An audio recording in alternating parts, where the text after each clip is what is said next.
Hey everyone, welcome to the show. My so-called fabulous. I'm Tiffany, and oh my goodness, when I can get besties to come on the show, it's a good deal. It's just a good deal. I have had this woman on the show. How many? Three, four Three, times? four Three, times. four Yeah. times. Welcome to the show, my bestie. I call her Sissy. You can call her Charisse Henry. Welcome to the Hi. show. Thank you, girl. I'm so Yay! happy to be here Oh my gosh, again. so great to see you. Always, always. You are so busy with family and work and husband and his family and kids.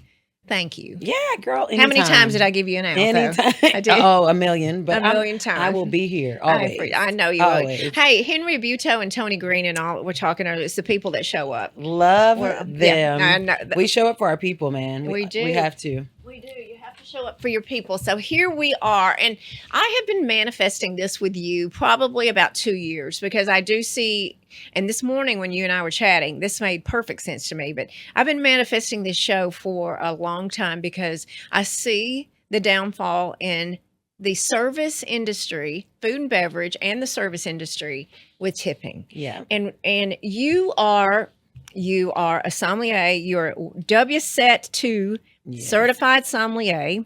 You are in the wine business. You are the GM over at the Magnolia. We're going to talk about that. We'll have all this in the show notes. You're an educator. You are in an industry that's not female dominant, and it has to be tough. But And that's changing. it's changing, Yeah. and she is going to share that with you. But just why do you tip? Well, the basics of it is you are paying your server to do everything that you ask and be at your beck and call. It is a gratitude.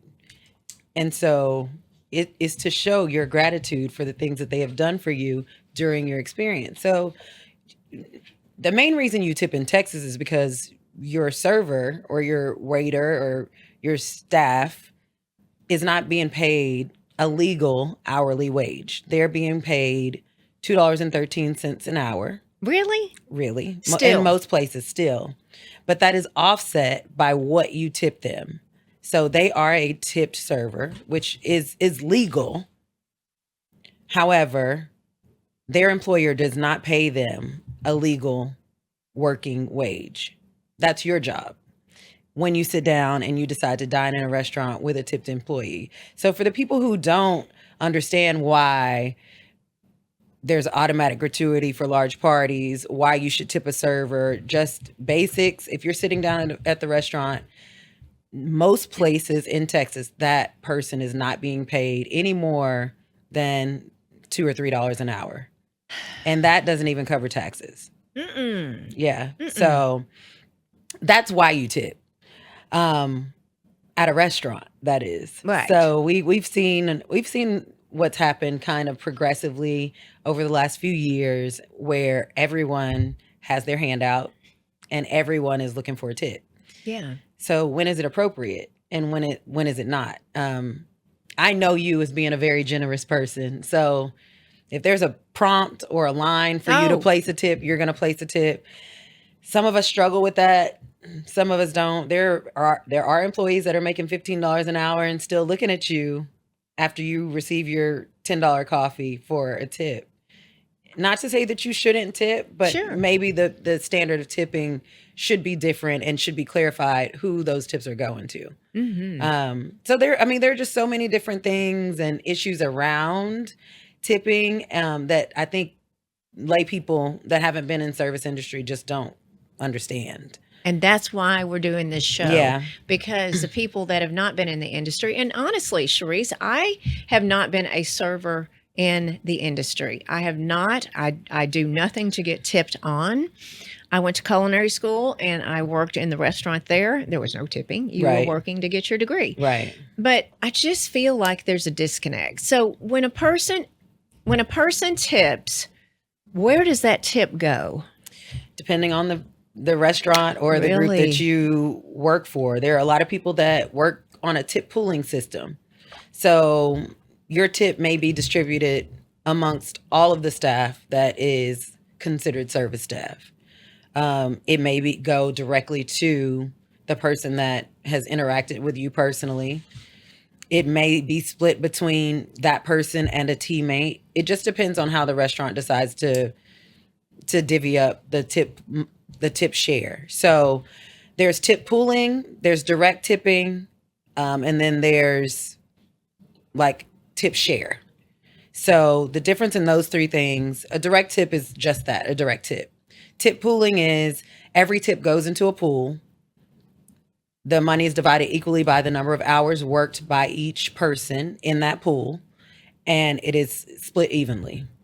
So if you tip me $100, that $100 is going to get spread between me and all of the people that I'm pooling with. Pooling, okay. Tip share is something that a lot of times back staff receives.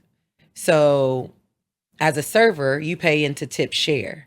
So there are people that are supporting you as well. So the hostess, for example, a lot of them make tip share. So they make a lower wage.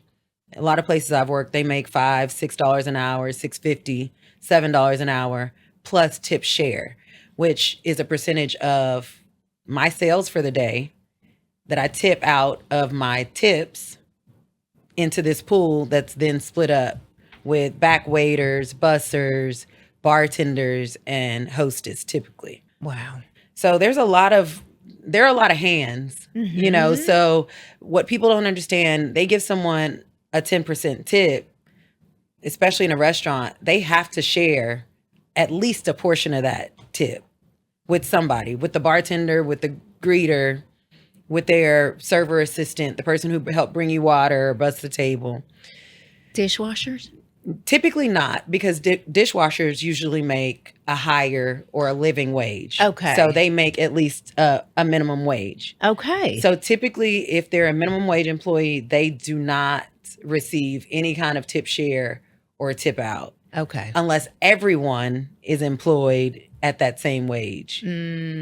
Gotcha. So as a manager, I would never accept tips because it's illegal for a salaried manager to accept cash tips from employees who are not making at least minimum wage. Okay. Gotcha. So, I mean, and that's not to say that if you come to me and say, you guys did an amazing job, I've tipped your staff, you know, here's $100. Don't report me. Yeah. But I'm probably gonna put it in my pocket. Right.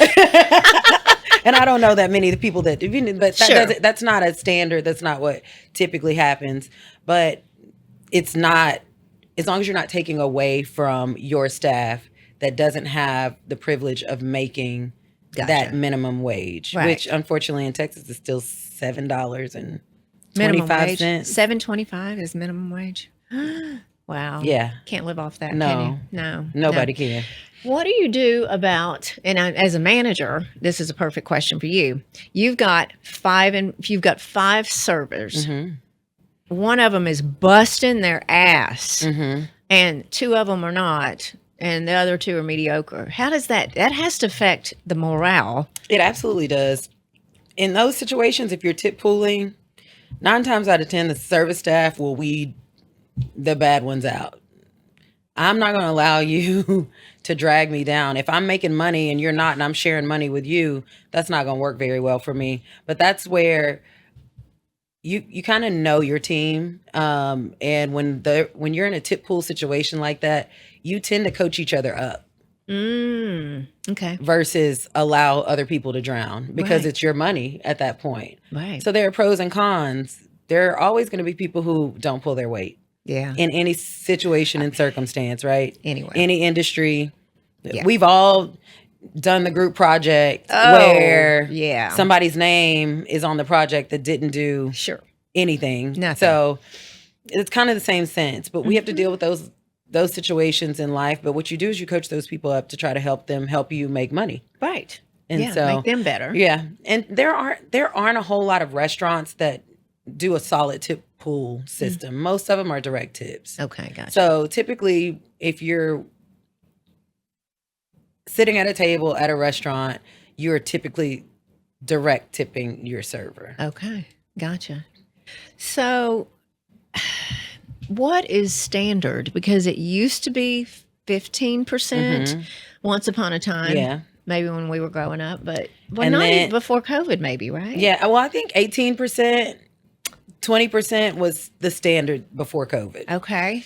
I think the standard now is 22, 25%. Just like the price of eggs is going up. Oh, Like everything, everything is going up. So you have to consider that as a cost of living adjustment. You know, so 15% of your bill is not enough, especially because tip share has also gone up. So where a lot of people were only tipping out 2 or 3% in the past, now they have to tip out 5%. oh gosh. So the price of the food went up, the price of, you know, so everything should go up, yeah. you know, along with the tip. Yeah. Now, when is it appropriate to tip is the biggest thing that I've been seeing. I think that kind of makes me scratch my head sometimes, even being in this industry. Yeah. You know, going to counter service and you walk up, order your food with a cashier, they punch it in, you pay. I'm going to get my tray and go sit down at a table, and there's a prompt for me to leave you a tip. On the screen. Yeah, on the screen, on the receipt. So I'm like, at what point do we tip for whatever? Because what service am I receiving? It's kind of the same thing, I think, in beauty. Like, who deserves a tip and who doesn't? Right. I think that our culture is moving into a tipping culture where everyone expects. They're like, if I ask for it, maybe I'll get it. Maybe. You know? Yeah. And I think we placate that a lot in society these days. Just because there's a tip line and somebody's standing there looking at you. Yeah. Staring you. Yeah, you kind of feel bullied into like leaving something. I know I do a lot of times. Yes. You know, it's like I just paid $10 for a coffee and now you want me to give you $2 for a tip. Yeah. Yeah. It's tough. So it's like, I think the lines are getting blurred a little. Yeah, yeah. And you know, technology, obviously, because you're paying on the screen. Right. Stresses me out. Right. I'm like, Right. because I don't want to be the person that people are talking about. I did. You don't want to be the person that we're talking about on this podcast. No. But I've said that to you before. I'm like, ugh, am I tipping enough? Actually, you've come to me and said that's a little much. Yeah. Yeah. But you know, you and I both. Somebody, people that are waiting on you, they need the money. 100%. You know, but they also have.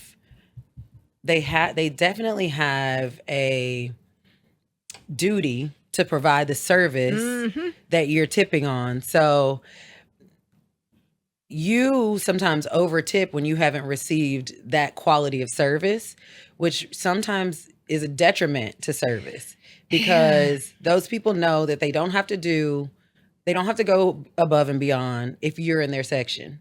Yeah. You know, because That's, what I never thought about whatever this. they do, they know you're going to tip. You know, so you do have to you have to manage that also because people get to a point where they have expectations Comfortable. and they're comfortable. Because we see the same people. Because you go to the same places. Same places. Mhm. You know, I'm going to ask you this. I might have told you about this, but I was in Austin recently where we used to live at a new restaurant, and we went in, and this one, obviously, I have margarita recipes on my website. This girl didn't know it. You make margaritas, killer margaritas. So I order a margarita, and it's horrible. I mean, it is horrible. Yeah. And her attitude was horrible. I mean, just what? So I go through my whole, she's having a bad day, but I'm just like, but you're being paid to not have, I mean, I am sorry. I have to be in a good mood today with all the people I'm podcasting. You know, I mean, that's my job. So I thought about it, and I sat there. I was so mad, and I wrote on the napkin a note and just said, you know what? I'm so sorry you feeling this way. I'm going to tip you 25% because I know this is possibly going into a pool. And just because you behaved the way, I mean, it was awful. She came to me and said, I'm going to tell you what is a recipe for a margarita. And it's not what you ordered. Okay. So can you make what I ordered? Yeah. Like, call it whatever you want. This is what I want. I told you. But that is exactly what I mean when I Yeah. say we sometimes placate the bad service or the lack of service that we're getting, which is creating a whole nother type of culture. So now you have servers that don't want to provide service, however, have an expectation that you pay for service. So that math ain't mathing. No. Like that at that point is a barter system. I give you service, you give me money. You know, and if I don't give you service, then there should be no expectation of money. Right. Are you comfortable telling everyone how much you should tip today? Oh yeah. Tell us. Yeah, 25% should be a standard tip on a check at this point when you're dining in a restaurant. We're not talking about counter service. Right. I'm talking about a full service restaurant. You go, you sit at a bar, you have a dedicated server, you have someone bringing you water, napkins. Now, if you are not provided the service that you think warrants 25%, don't just stiff the server and leave, because that's not helping anybody. What didn't work for you? Talk to the manager. Talk to the server. Hey, you know what? Last time I was here, you were really pleasant. Yeah. Today looks like you have a little bit on your mind. Yeah. I hope your day gets better. And they'll see that reflected in their tip. People's job performance should reflect their pay, or their pay should reflect their job performance. It's the same thing in service. It doesn't change. Right. So it's hard to be that person, but I often write notes. Yeah. I often, pull somebody to the side and say, hey, what happened? Maybe we got off on the wrong foot. Let's start over. Yeah. I'm just here to have a nice meal. Yeah. To pay you and leave. And that, because most people don't seek out having a bad day or a bad experience at a restaurant. No. And I understand we get hangry, but of course. Of course. Yeah. So Bellman. Oh yeah, for sure. Percentage for Bellman is typically 10%, or it's per bag. Per bag. $5? Yeah. $2? I think it's $5 per bag now. This is something that I didn't know until I got married. My husband always leaves cash on the pillow at hotels for the housekeeping staff. Yeah. I had never done that. I know. But evidently that is $5 per day is the standard. Okay. You heard it right here. Where else should we be tipping? I mean, beauty. I was talking to Carrie today. Yeah, 25%. 25%. Yeah. Your nail techs, your, the people, your estheticians, your hairstylists, your makeup artists, like all those people are working. Grocery delivery. Even when they bring you spinach instead of collard greens. She still got a 20% tip. It's not my job to teach her, I guess. It happened to me, y'all. But you do have to understand, a lot of these people are not making a high hourly wage. No. So, and then, Door Dashers and your Uber drivers and like everybody out here is trying to get to the same place, live comfortably. Yeah. So I think be respectful of the people who may have less, and if they're kind and polite and do their job well, it should be reflected in gratitude. Gratuity. I'm going to ask you one more question about tipping, then we're going to go to a different subject. But we've gone to concerts with different arenas or whatever. And I have had, and I think you said you have too, I have had people that are bartenders or whatever the case, and they have the automatic tip. And, they're pleasant and they're happy. And they say, don't do that. They're telling me not to tip them because it doesn't go to them. Is that true? I mean, as long as they're making a living wage. Okay. And everyone's being paid, that tip line does not have to go to that, to that employee. All right. So, and that is part of this tipping culture that I feel like it's being abused. And a lot of times we don't know where that money's going when you're tipping the counter service person at, a upscale a casual dining restaurant. Like, Yeah. that money could be technically used to pay the hourly wage of the employees. Okay. Got So it. then you're really tipping the corporation Yeah, exactly. versus the people. For sure. For sure. Charisse, you are very successful in the hospitality world. You've been you've been at the front of the house, the back of the house. You got to do All both, of it. all the above, and you are a successful sommelier. Um, why is the industry so male dominant? I went to culinary school and I was two of females in my class back in the 90s. Is that changing? It actually is. And I'm proud to say it's reflected a lot in Fort Worth as of late. I get to see a lot of women running food and beverage programs, running beverage programs now, whereas it was definitely a male dominated industry. There have been, some things that have happened in the industry, especially in the sommelier world. Back a few years back, the Court of Master Sommelier, they had some lawsuits from excluding women.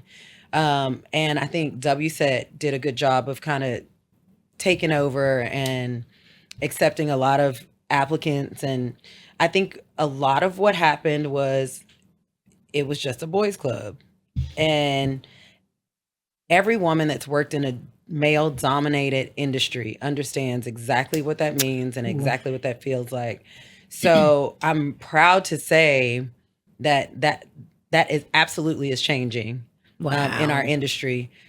There are women master sommeliers now. The glass ceiling has been broken. Good. There are women distillery owners. There are more female master distillers. There are more women making tequila. There are more female founded brands of wine and spirits than there ever have been before. So it's like we're not yet dominating the industry, but it could definitely happen. We are definitely, it should. We are on the move. But women in wine is something that has been near and dear to my heart for a long time, because I would sit down at a table and I was almost always one of two women or the only woman at the table. So, and then with that, also person of color. Yes. So it has been really, really, really refreshing to see my counterparts and people that look like me that are getting an opportunity to make big waves in this industry. Yeah. And the viticulturist and the winemakers and the grape growers. Female. Yep. So nice. Yep. It is. It is. So it's definitely changing.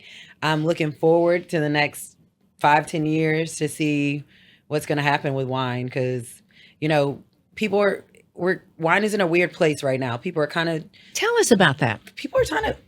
Alcohol is in a weird place. Right. I think a lot of people are starting to change the way that they look at alcohol for health reasons, mainly.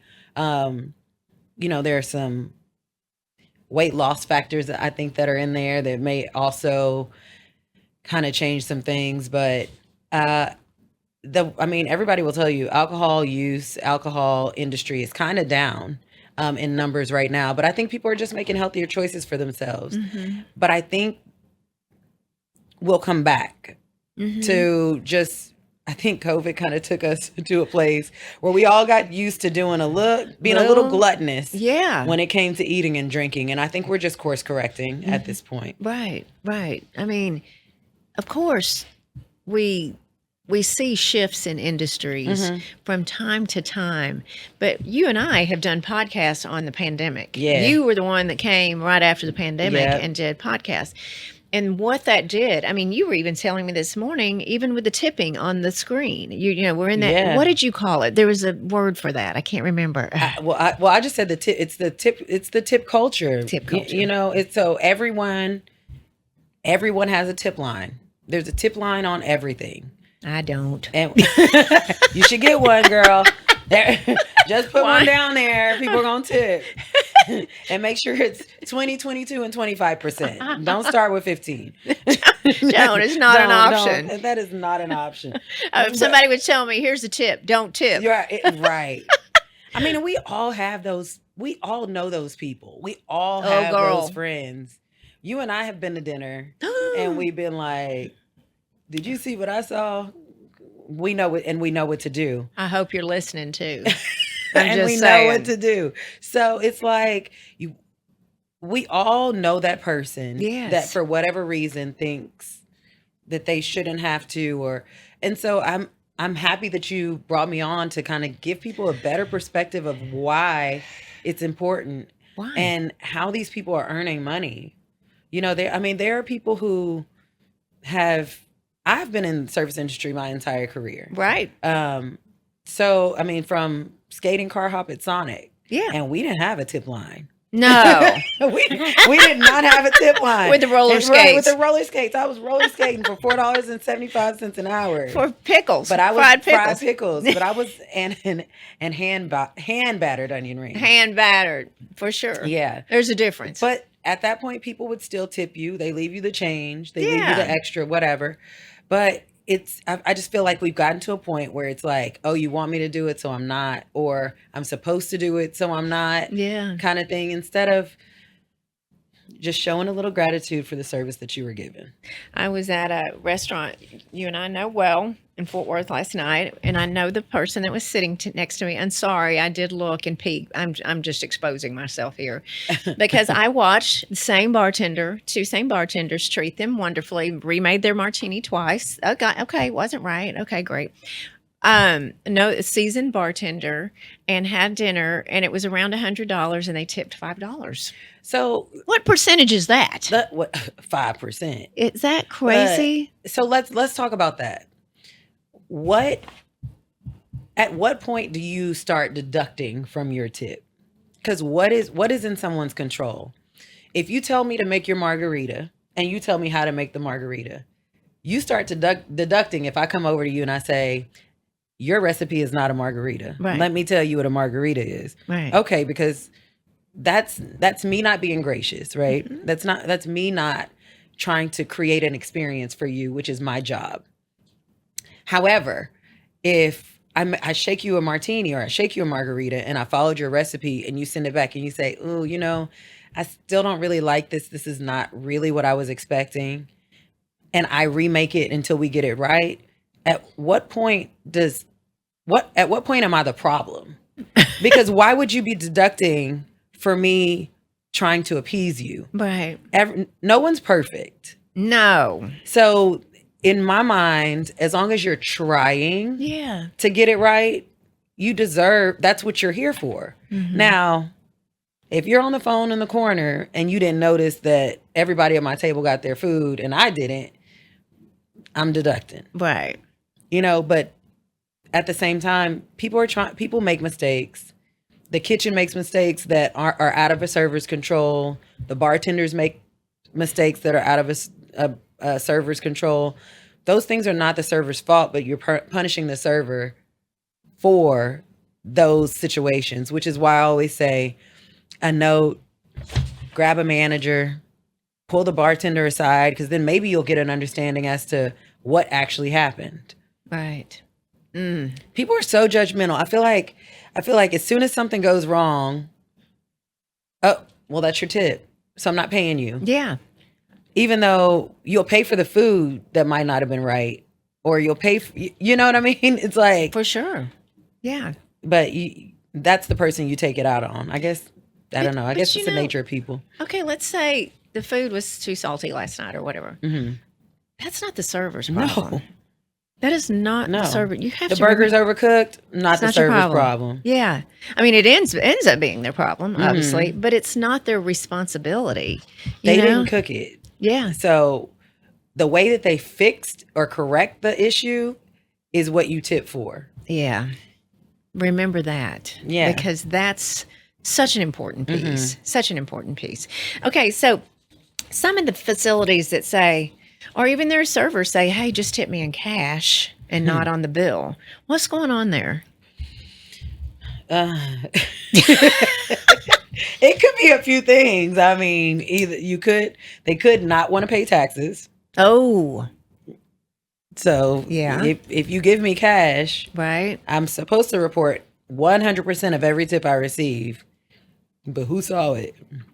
If they are in a tip pooling environment or system, then they're stealing. They're stealing. Yeah. Even if you Venmo them. Yeah. That's that's cash. Yeah. That's going into their bank account. Mm-hmm. So they're stealing from their coworkers at that point. Right. Because their coworkers are putting everything that they have into this pool. Yeah. And they're saying, okay, I'm going to put almost everything except for what she gave me. You're stealing from your coworkers. And you and I've shared this. We Yeah. know the person, and if I think in the establishment, if you were seen giving them cash, that's not cool. But Venmo, you have no idea. Right. Woof. Right. and seen giving them cash is another, because trust me, they've figured out ways to not be seen accepting cash. Mm-hmm. But it's harder to get away with it than it is electronic payments these days. Right. Okay. Signing the bill and writing in the tip. Okay. Signing the bill. Mm-hmm. I think you told me to sign both copies, the merchant because I never take two. Because you want to fill out and sign both copies. Okay. Everyone's not an honest person. She told me that. Everyone is not an honest person. You leave both copies on the table. And you leave a blank one. Yeah. And you leave one signed. Right. People can add a one in front of something. Yeah. They can just change it all together. Yeah. Scratch it out. Also, people, check your credit card receipts. Come on. Check your bank account. Yeah. I know. Because people will take money from you. Mm-hmm. Yeah. There are crooks in the world. Yeah. So, yeah. And most establishments have a checks and balances system with that where, someone's auditing credit card receipts and, comparing that to what the server actually turned in and entered into the computer system. Because there are some computer systems that you have to manually enter the tip in from a credit card receipt. A lot of that's going away because everything's done electronically now. Most places you don't even have to, people don't take your credit card from the table anymore. Mm-hmm. They bring you a device to do it right in front of you. Yep. But yeah, don't do it. Don't do it. Just be careful. Just be careful. You heard it right here. Just be careful. Tell us about Magnolia Bar. So Magnolia, we are on Magnolia, 1101 West Magnolia, right between Heim and Gus's Fried Chicken. Formerly Kent & Co., which is how most people know it. Yeah. We used to be wine and beer only. We are now full bar, and we are moving right into the best season. Yeah. Which is spring. We have a beautiful patio. Probably seats about 100 people in patio. We're about 100 inside. Private events, whatever. Weddings, receptions. We've done it all. We've done walks for bell ringing ceremonies for a sweet young lady named Lucy Strong. I just love Miss Lucy. And we did a bell ringing ceremony for her when she went into remission for cancer, and that was a big success. Big deal. We do all kinds of events and parties, and pretty much anything you can think of, we can host. So and it's beautiful. It is. And you're there. I'm there all the time. Oh. All the time. All the time. Actually, you can probably catch me there. I bet you she came from there and I'm going right back. I would like to twist her arm, but it's not happening tonight. You're so busy. So busy. And staffing's, that's tough. Yeah, it is. And when you have a staff that you can trust, you want to take care of them like they take care of you. So, sure. I try to make sure they get what they need and they do the same. Well, I do know for a fact that people love working for you. I mean, and you teach people, Mm-hmm. you let them go and they come back. Yeah. And you let them back. Yeah. Which is so, I mean, I admire you on so many levels. I love this. I mean, I love this woman, I love this woman and have for a very long time. But, that is so admirable that you are trying to help others and teach and help them grow. I mean, everybody does not have this. Everybody didn't get the same foundation. No. Everybody didn't get the same lessons. I had a grandfather that sat me down at the table and taught me how to write checks. Yeah. Would balance his, ledger with me Yep. on Saturday mornings. Everybody didn't get No. the luxury of learning those things. You'd be surprised what people don't know, and you don't know what you don't know. You don't know what you don't know. And, I deal with a lot of 20 somethings. So, and my daughter's a 20 something. Yeah. I think everybody knows. So it's really a blessing to be influential. Uh-huh. Yeah. And Yeah. I know you know that. I know that. I So know that. it's such a blessing. And I love what I do, and I love the people that I do it with. So And you're so good at it. Thank you, girl. So good at it. Okay. Some of you will ask me through direct messages, and some of you know us both, and I get this question all the time. How did you friends with Charisse? Well, let me tell you. How did y'all meet each other? Yeah, and it goes back to she and my husband back at Silver Fox. We can't remember how many years ago. It's been a long time ago. But ironically, we are both country girls. You wouldn't notice it looking at us right now. Well, I don't know. But she grew up about 30 minutes from me. Our paths never crossed. It was a different time. Yeah. Our paths never crossed. Until they were supposed to. Until they were supposed to. And it was she lived in Belmead. I lived in Wortham, literally 25, 30 minutes away. And the minute my husband met you, he's he can't remember names. He goes, my girl, and she's so great. You're gonna love each, But you meet the best people, and let me tell you, destiny brought us together. 100%. I wish we'd have been friends when we were in. Well, I'm older than you.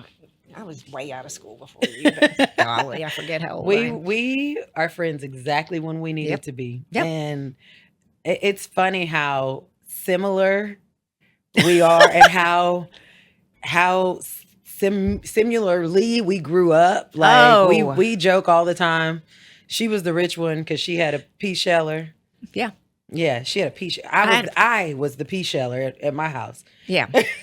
But she actually cracked pecans with a nutcracker. We had a nutcracker. And I didn't. I just cracked it in my palm. So she had more money than I did. Like the best of country girls, baby. Just give me 2 nuts and I'll crack them. Yeah. No tools needed. Yeah, and our families are, I have to share that because I think on podcasts too, it's nice to know the people and have the people and so that's when you see us around town just goofing around. That's going on vacation. And we really are friends. This is not for show. No. If I wasn't her friend, she probably wouldn't come on. I probably wouldn't. No, but you know what? This gift to all of our followers is great because I think this is well overdue. Yeah, and understand why you're doing what you're doing. I feel like a lot of things we do just out of habit or force of habit. Know what you're doing while you're doing it, and it's important to these people that you're taking care of them when they're taking care of you. Absolutely. And give back. Good grief. Yeah. Everybody. Yeah. Everybody. Yeah. So, thank you. How can we find you on the socials? Oh, if anybody knows me, it's hard to find me on social. No, I am at Charisse Henry FTW. I'm pretty sure of it. It is at Charisse Henry FTW CHIRISSE. Yeah. I forgot to tell you that. Yeah. And the Magnolia. Look at me. I'm giving her notes. We're at the Magnolia FW. That one I knew. Well, thank you so much for the gift of being here, and I just love you. You know I love you. The gift of your friendship. Ooh. And luckily, we eat out a lot together. So we had a lot together. It's a great time. Well, I can't wait to have you back because I have a lot of subjects for you, but you don't have time right now. But yeah, I can't wait. I'll be back soon. Everyone, thank you so much for following along. You see this on YouTube. We're all on Instagram. We're all over the place. But it means the world that you listen to this, and I hope you learned from this today. I certainly did. And I say this every Tuesday. Every Tuesday. Keep being fabulous.